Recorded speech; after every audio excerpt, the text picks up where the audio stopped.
Assalamualaikum warahmatullahi wabarakatuh.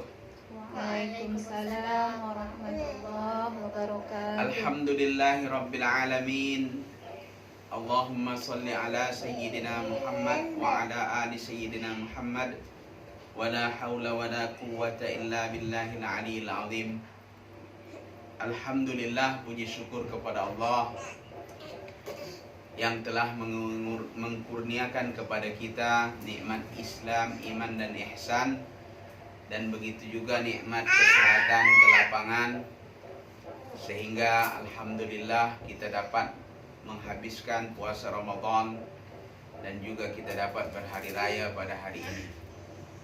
Dan tak lupa pula kita hadiahkan salawat dan salam kepada junjungan baginda Nabi besar Muhammad sallallahu alaihi wasallam dengan lafaz Allahumma shalli ala sayyidina Muhammad wa ala ali sayyidina Muhammad.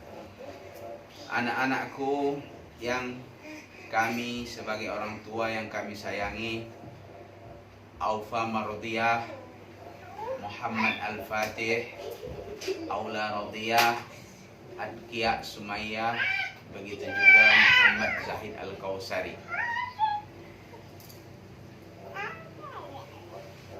Alhamdulillah, kamu di sana sehat, ayah di sini mama, kemudian adik-adik juga sehat.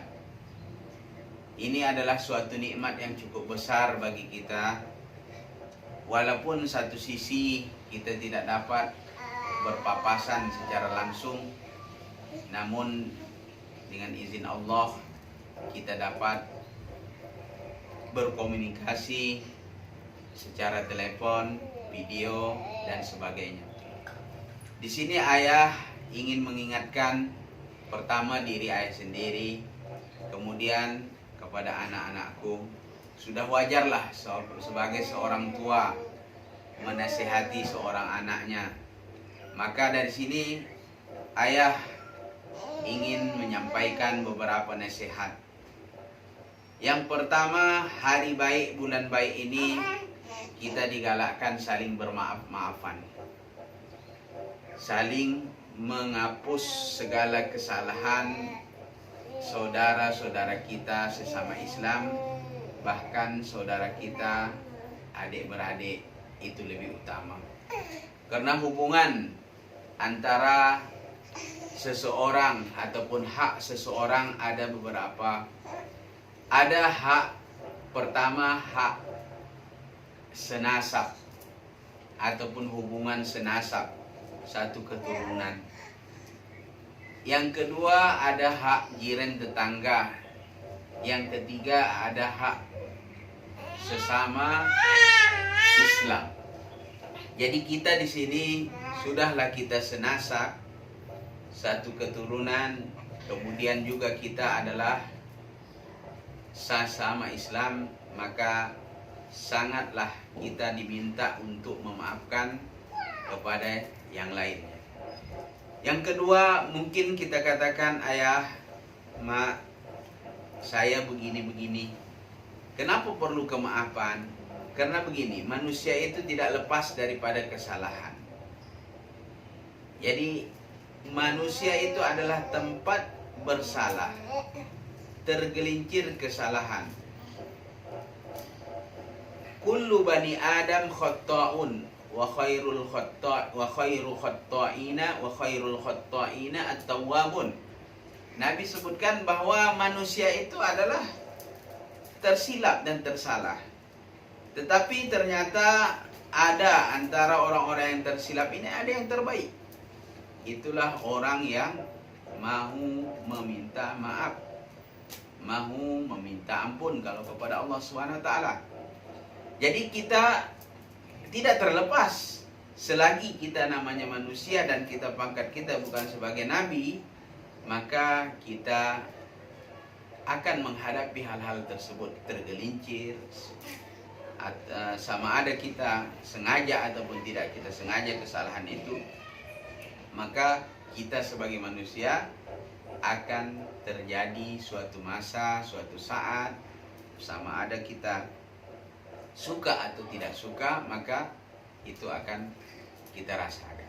Oleh sebab itu, maka sudah sewajarnya, karena begitulah kelemahan kita sebagai manusia, maka kita mengetahui bahwa pada diri orang lain juga ada seperti itu. Bukan hanya pada diri kita, maknanya pada diri orang lain pun ada seperti itu. Oke. Kemudian yang kedua, mungkin kita mesti mengetahui apa penyebab kita marah. Apa penyebab kita tidak mau memaafkan orang lain. Yang pertama mungkin adalah kesalahsangkaan. Nah, salah satu yang paling menonjol, yang paling banyak yang terjadi adalah kesalahsangkaan. Suudzon. Ini yang membuat kita jadi naik pitam, naik darah. Naik angin kalau di sini Malaysia.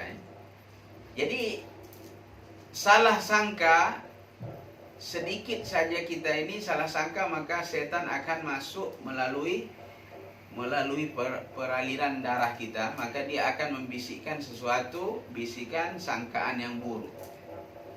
Padahal Nabi menyebut dalam suatu hadis bahwa i'tadzir li akhika sab'ina marrah. Buat andaian-andaian kalau ada temanmu yang berbuat salah, saudaramu, siapa saja yang berbuat salah, buat kemaafan ataupun andaian, mungkin dia begini, mungkin dia begitu, mungkin sampai 7 kali kemungkinan. Kalau 7 kali kemungkinan itu masih kita anggap negatif, tidak ada satupun yang positif, barulah boleh, ada kebolehan.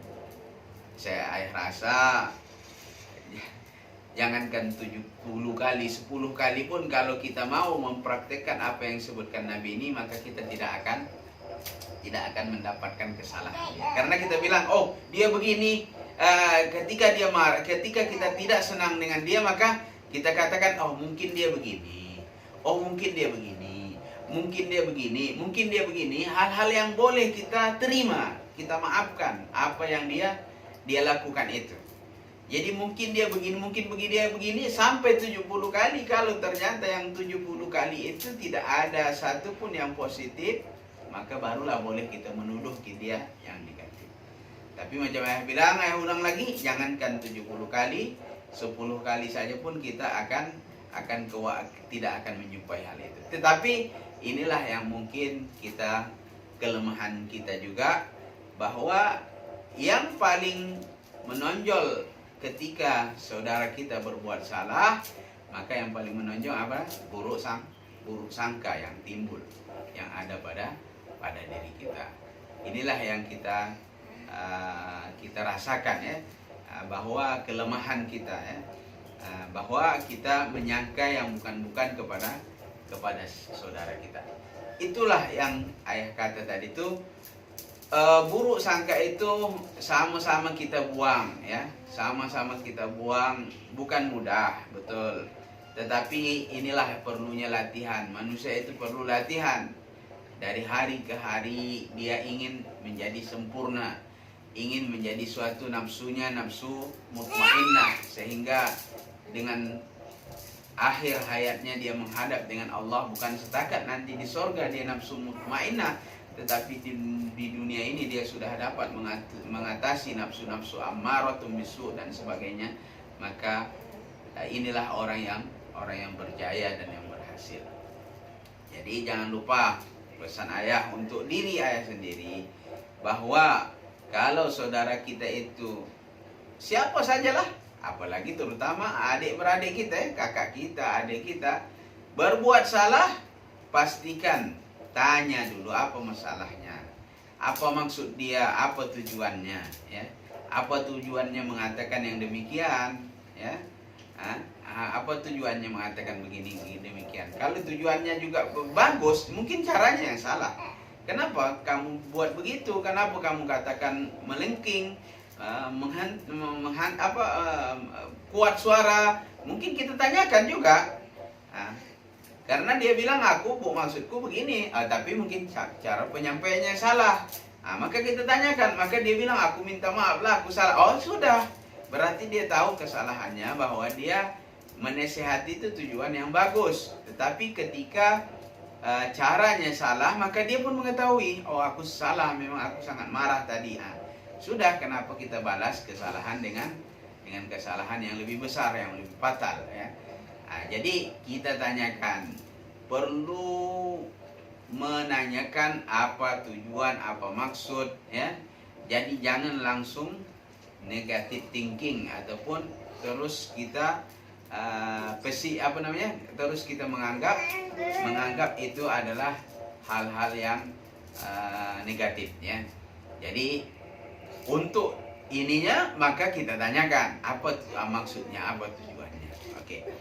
Kemudian setelah kita mengetahui punca yang paling utama adalah salah satu ini Ayah Bidaya, Ayah sebutkan salah satunya adalah buruk sangka kita kepada orang yang memberikan nasihat kepada kita ini, maka kita perlu tanyakan langsung kepada dia. Kemudian yang berikutnya, kenapa kita perlu memaafkan?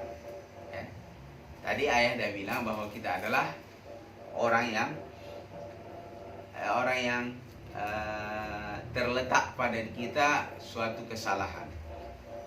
Ketiga, kenapa kita perlu memaafkan? Karena Allah Maha Pemaaf. Allah Maha Pemaaf. Di antara nama-nama Allah yang 99 adalah Al-Afu. Afu. Ya, afu itu adalah pemaaf. Dan juga ada Allah Al-Ghafur, Allah pengampun. Allah Tawwab, Allah menerima taubat. Al-Ghaffar, Maha Pengampun dan sebagainya. Banyak nama-nama Allah yang menjurus kepada menghapuskan dosa, memaafkan. Siapa kita dibandingkan Allah? Allah cukup hebat, ya. Cukup hebat disekutukan oleh orang-orang yang bukan Islam. Allah dikatakan punya anak. Allah dikatakan punya anak perempuan, malaikat. Nah, ini orang-orang yang bukan Islam yang mengatakan begitu. Allah dikatakan bukan satu, bahkan disekutukan dengan patung-patung. Allah dikatakan begini begitu, Allah dikatakan tidak adil, Allah dikatakan semua apa caci marka yang ada di muka bumi ini dikatakan kepada Allah. Namun ketika hamba Allah yang mengatakan seperti itu sadar dan dia kembali ke jalan Allah dan taubat kepada Allah, ternyata Allah memaafkan kesalahan-kesalahannya dia. Justru Allah mengatakan dalam sebuah hadis, kalaulah hambaku berdosa sebanyak buih di lautan, kemudian dia datang kepadaku untuk bertaubat, maka aku akan terima taubatnya. Jadi siapa kita? Kita baru hanya setakat saudara kita yang mengatakan begini begitu. Tiba-tiba yang dikatakannya itu tidak sebanding dengan apa yang diucapkan oleh orang-orang kafir kepada Allah Subhanahu wa taala. Dikatakan Allah punya anak, punya istri dan sebagainya. Bahkan Allah dicaci maki semuanya, padahal apa yang dimilikinya, apa yang sehingga udara yang dihidunya ataupun dihirupnya adalah milik Allah. Tetapi Allah masih lagi memaafkannya apabila dia mau kembali kepada taubat, apabila mau dia taubat ataupun kembali kepada Allah Subhanahu wa taala.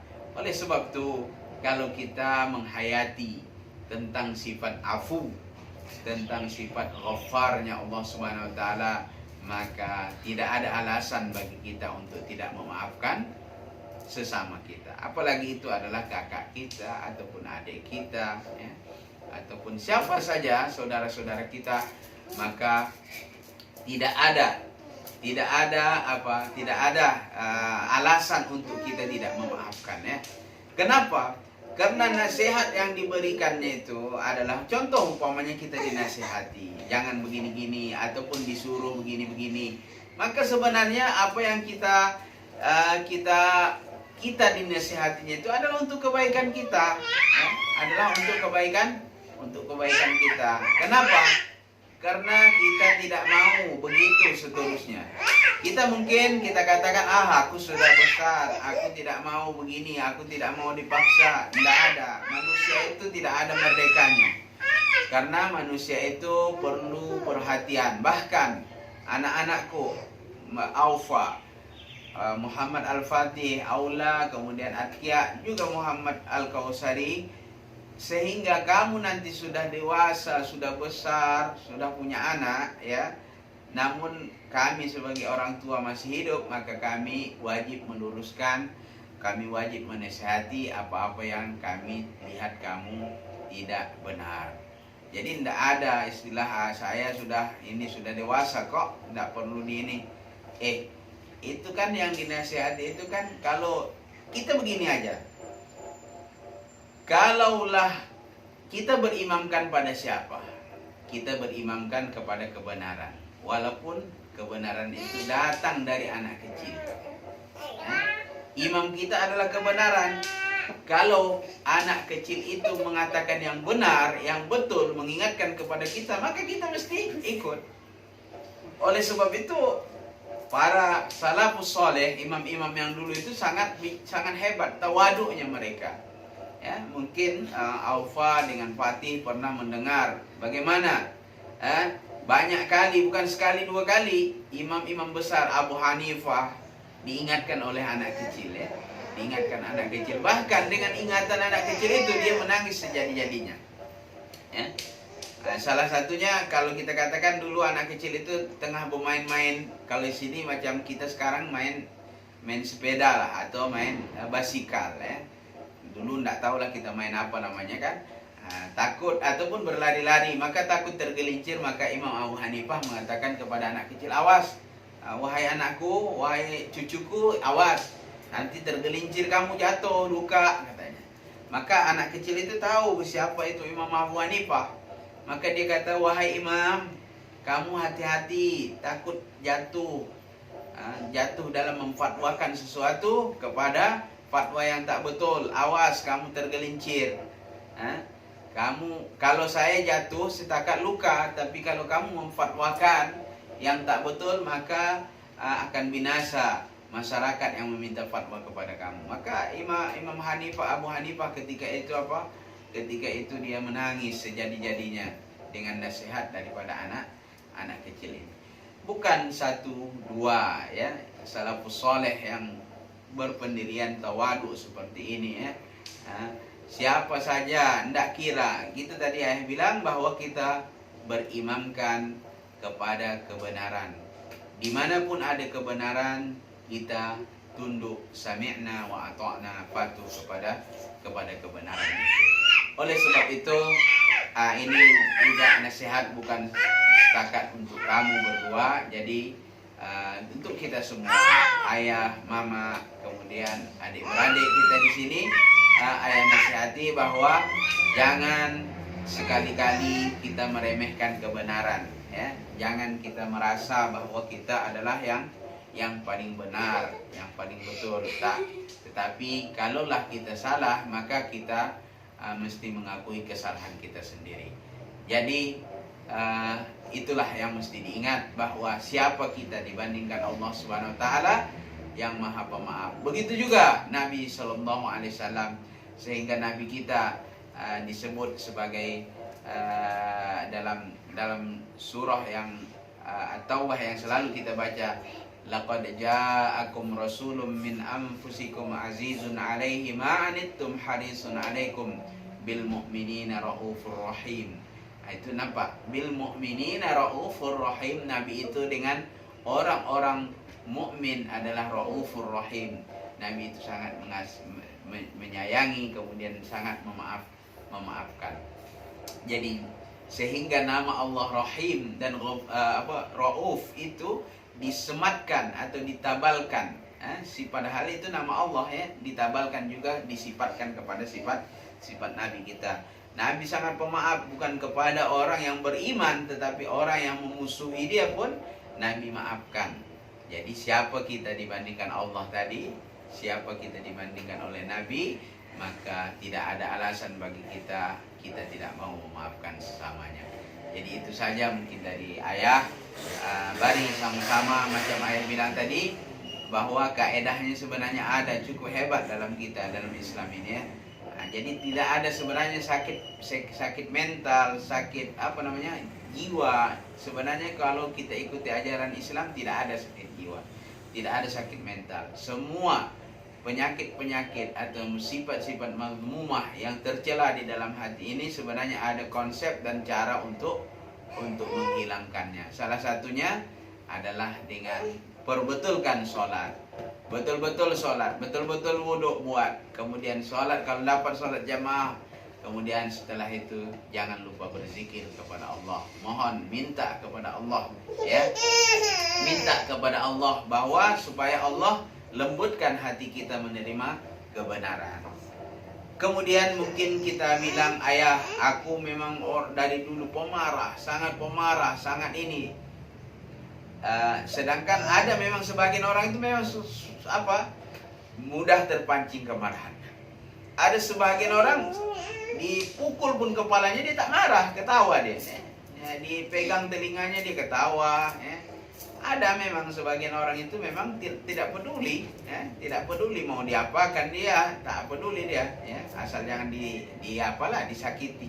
Nah, kalau setakat dihinakan dia tak ini. Tapi ada sebagian orang sikit saja diguit aja dia sudah marah. Sebenarnya dikatakan para ulama, orang yang mudah pemarah ini, sangat mudah, sikit saja sudah pemarah, dia lebih pahalanya apabila dia dapat menahan. Sedangkan orang yang tadi dia dipegang kepalanya, diguit telinganya, dihinakan, dia memang sifat dia begitu, nggak mau marah. Itu sebenarnya dia tidak begitu banyak pahalanya. Kenapa? Mengenai pahala ini adalah tergantung kepada kesabaran itu. Apa itu sabar? Menahan. Sabar itu adalah menahan. Nah, kalau sabar dalam marah, maknanya menahan diri dari untuk marah. Jadi karena nilai menahan itu, susahnya menahan itu bagi orang yang mudah marah, maka disitulah nilai pahala itu juga. Ya. Seperti kita ke masjid, orang yang dekat rumahnya dengan masjid 1 meter, maka sebegitulah pahala dia, jalan dia ke masjid, begitulah ini dia pahala dia. Tapi orang yang jauh, umpamanya 200 meter, maka susah payahnya dia ingin ke masjid, tapi dapat dia lalui juga menuju masjid, maka begitu juga lah banyaknya pahalanya. Nah, jadi jangan kira hebat kali kawan ini nggak mau marah, sebenarnya pahala dia sedikit. Oh apa kali saya bahaya sangat saya begini saya sangat mudah marah. Sebenarnya apabila kita dapat menahan hal tersebut dengan kesusahan yang cukup hebat, tapi kita dapat menahan kemarahan itu, disitulah nilai pahala itu. Kenapa? Dari kesusahan, dari kepenatan, dari cara yang kita ingin melawannya, disitulah pahala yang Allah berikan kepada kita. Jadi intinya hari ini ayah berbicara, maafkanlah, saling kita memaaf-maafkan. Bukan setakat kita macam ayah kata tadi, hubungan kita bukan hanya sekedar nasab, namun ada hubungan seagama, yaitu sama-sama Islam. Sedangkan jiran kita umpamanya ada yang bukan Islam, maka itu pun ada hubungan, namanya hubungan kejiranan. Walaupun dia bukan hubungan sesama Islam, tapi hubungan kejiranan. Jadi kita sudahlah hubungan seagama, hubungan senasab, hubungan apa lagi? Hubungan antara adik beradik. Jadi di mana letaknya kita tidak mau memaafkan sesamanya. Dan begitu juga intinya yang kedua, bahwa kita coba untuk menahan amarah-amarah yang boleh mendatangkan kemarahan. Salah satunya macam ayah bilang apa tadi? Jangan buruk sangka, jangan suudzon. Kemudian yang ketiga, bahwa kita berimamkan kepada kebenaran. Siapapun yang menasihati kita, selagi dia dalam keadaan benar, maka sami'na wa ata'na. Tidak perlu, tidak jangan kita membantah kebenaran. Karena apabila kita membantah kebenaran, disitulah kesombongan akan datang. Kesombongan iblis bukan karena dia tidak percaya kepada Allah, tetapi disebabkan dia sombong. Dia mengatakan dia lebih bagus daripada Nabi Adam, sebab dia dicipta dari api, sedangkan Nabi Adam dicipta daripada tanah. Jadi hati-hati kita ya. Jangan anggap bahwa kesombongan itu adalah hal perkara yang kecil ya. Tapi kesombongan itulah awal mula dari semua kejahatan, sebab dengan kesombongan kita akan menjadi kufur. Na'udzubillah, ya, ujung-ujungnya kufur seperti iblis, bahkan Allah cap dia kufur sehingga ke hari akhirat ataupun hari kiamat. Itu saja dari ayah. Kami sekeluarga, kami yang ada di Malaysia ini, kita satu keluarga, kami yang ada di Malaysia ini mengucapkan taqabbalallahu minna wa minkum. Semoga Allah menerima amal ibadah kita. Semoga Allah memasukkan kita di kalangan orang-orang yang al-muttaqin, bertakwa, dan semoga Allah memberi kurnia yang cukup hebat, itulah istiqamah dalam iman dan takwa. Minal aidina wal faizin. Mohon maaf zahir batin. Semoga kita kembali kepada fitrah, yaitu kita bersih daripada dosa-dosa, dan kita membersihkan diri daripada sifat-sifat yang mazmumah, dan juga kita memaafkan kesalahan orang lain sehingga hati kita bersih, tenang, ya. Sebab kalau kita marah-marah, banyak yang akan kita dapatkan penyakit-penyakit yang tidak kita sukai. Aqulu qauli hadza wa astaghfirullah li wa lakum. Assalamualaikum warahmatullahi wabarakatuh. Waalaikumsalam warahmatullahi wabarakatuh.